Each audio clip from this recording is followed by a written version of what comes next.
알쏭달쏭한 제목, 막시무스와 황제? 글라디에이터? 알쏭달쏭해요. 어떤 얘기인지 잠시 후 이야기 나눠보겠습니다. 추가 징계는 일단 홀드입니다. 윤리위에 국민의힘 윤리위가 김성원 의원의 징계를 개시했습니다. 사진 잘 나오게 빚음 왔으면 수해 복구 현장에서의 막말. 본인도 사과했죠. 그리고 권은희 의원 등등 징계 개시가 결정됐습니다. 이양희 위원장의 이야기 들어보겠습니다. 최근 수해 복구 당시 김성원 의원 외에도 다수의 주요 당직자, 국회의원 및 자치단체장 등의 부적절한 발언으로 국민들의 마음에 깊은 상처를 드렸기에 앞으로 언행에 신중을 기할 것을 강력히 권고합니다.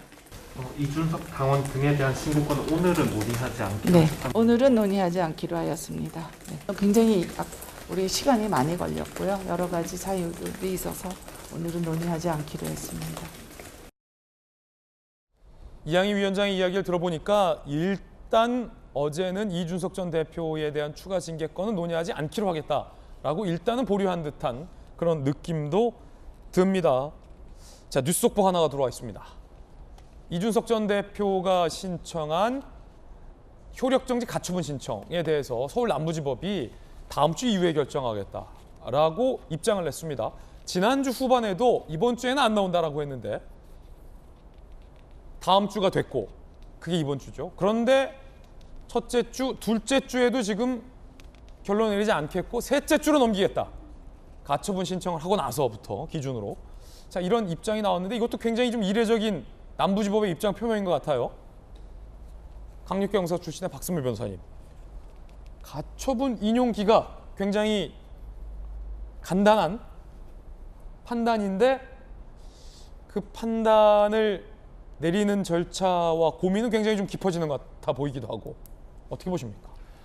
이 사건은 사회적으로 큰 관심이 쏠려 있는 사건이다 보니 가처분 신문기일을 종결하면 그날이나 다음 날 정도에는 결정이 나오지 않을까 많은 이들이 예측을 했던 사건입니다. 예. 그렇지만 통상의 가처분 사건, 특히 이 사건처럼 서면 심리만으로 진행하는 가처분이 아니라 임시의 지위를 정하기 위한 가처분의 경우에는 신문기일도 여러 차례 열고 신문 절차를 종결한 이후에도 가처분 결정까지 한 달, 두 달 걸리는 경우가 통상입니다. 즉, 그래요? 통상의 가처분에서 신문기일을 종결하고 결정을 내리기까지 그 기간을 3주 내지는 한 달 정도 두고 있는 게 통상인데 원래는 그렇다? 원래는 그렇습니다. 그런데 이 사건의 경우에는 초미의 관심이 쏠리고 있을 뿐만 아니라 정치적으로 큰 쟁점화되어 있으니 조기에 종결하는 차원에서 일찍 결론이 나지 않을까라는 예상이 나온 것입니다.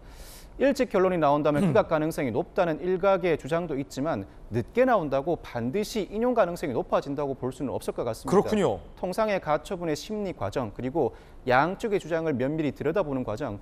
제가 이 가처분 신문기일이 진행됐던 날 가처분 신문 종결하더라도 신문을 재개할 여지도 있고 양측으로부터 추가 자료 요청할 수도 있다. 그렇다면 충분한 심리를 위해서는 재판부가 시간을 더 둘 가능성도 있다고 말씀을 드렸는데 통상의 가처분과 그 결을 같이 한다고 판단하셔도 무방하지 않을까. 그렇군요. 그 결과를 지금 예단하기는 어렵지 않을까 싶은 생각이 듭니다. 그렇군요.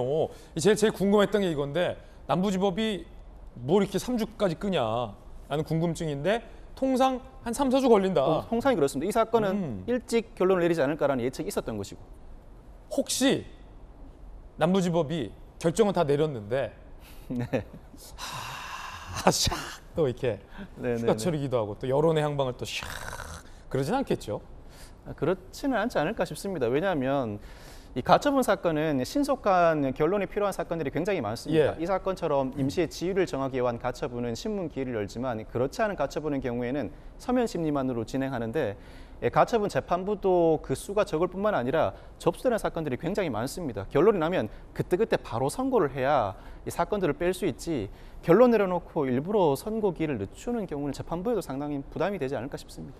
지금 남부지법이 판단 내린 이 판단에 따라서 정치적인 여파가 엄청 큽니다. 만약에를 제가 지금 3번 말했잖아요.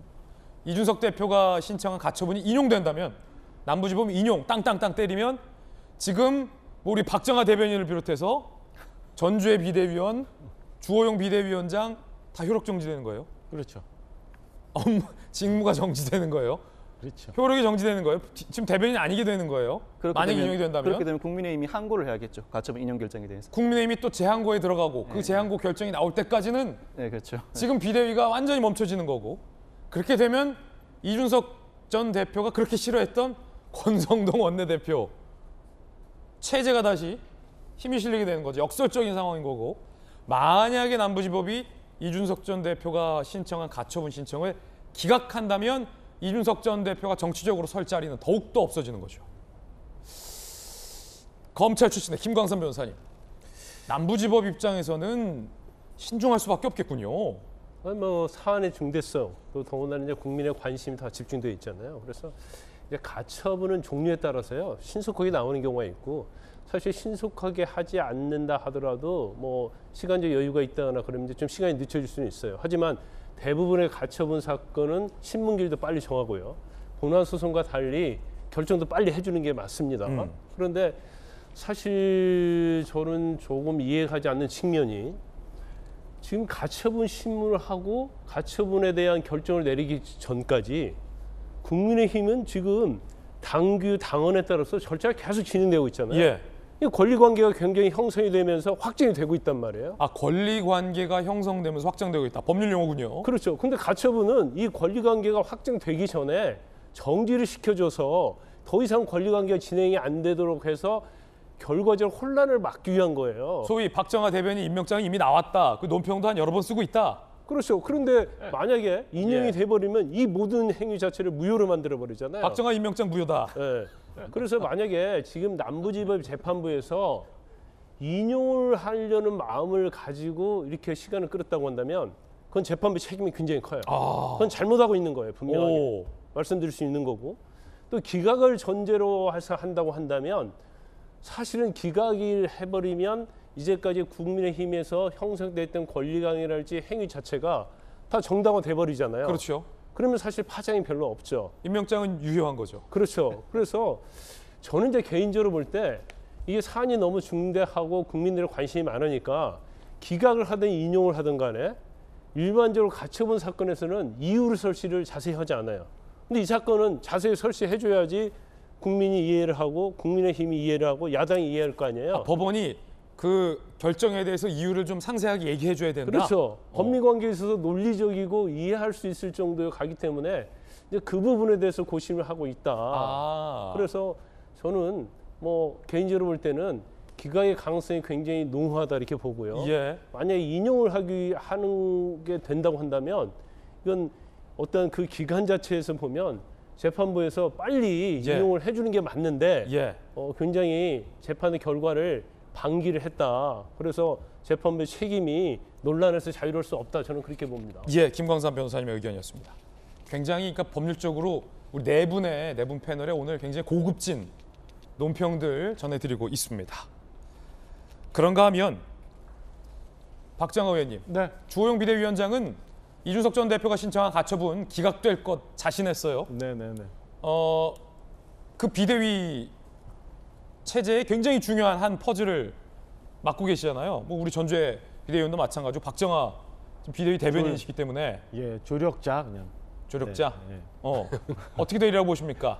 일단은 뭐 주호영 위원장이 판사 생활을 오래 했잖아요. 예. 그러니까 뭐 개인적인 판단도 있지만은 주변에 당에 있는 법률가를 통해서 이런저런 조언을 받고 그런 말씀을 하신 걸로 보여지고요. 저는 뭐 법률 전문가는 아닙니다만은 그래도 내용면으로 보면 당연히 기각이 되지 않겠나라는 생각을 합니다. 우선은 논점이 되는 게 두 가지잖아요. 하나는 이 지금 상황을 비상 상황으로 정의할 건가 말 건가. 이 비상 상황으로 정의한 게 옳았던가. 두 번째는 비대위로 전환되는 이 뭐 최고위원들의 문제, 그다음에 상임위의 절차 이런 게 잘못됐나. 근데 저는 두 가지가 다 그냥 원만하게 진행됐다고 보여지거든요. 그래서 결과적으로 그냥 그 이준석 대표의 가처분 신청은 좀 기각이 될 거라고 개인적으로도 저도 전망을 하고 희망도 있습니다. 왜냐하면 당이 빨리 안정이 돼야 돼요. 빨리 안정이 돼서 국민들 신뢰 되찾고 민생도 좀 돌봐야지 언제까지 이렇게 나가야 되는지 뭐 사실은 당원의 한 사람으로서 굉장히 안타까운 상황 속에서 대변인직을 수락하고 조금이라도 힘을 보태고자 여기 와 있습니다. 하여튼 당원 여러분들, 국민 여러분들도 따끔하게 혼낼 건 혼내지만 그래도 응원하시고 좀 지탱해 주실 거는 지탱해 주실 것을 이 자리를 빌어 부탁을 좀 드립니다. 이준석 전 대표의 가처분은 기각돼야 한다라는 방금의 의견은 박정아 의원님 개인의 의견입니까? 아니면 당 대변인으로서의 공식 논평입니까?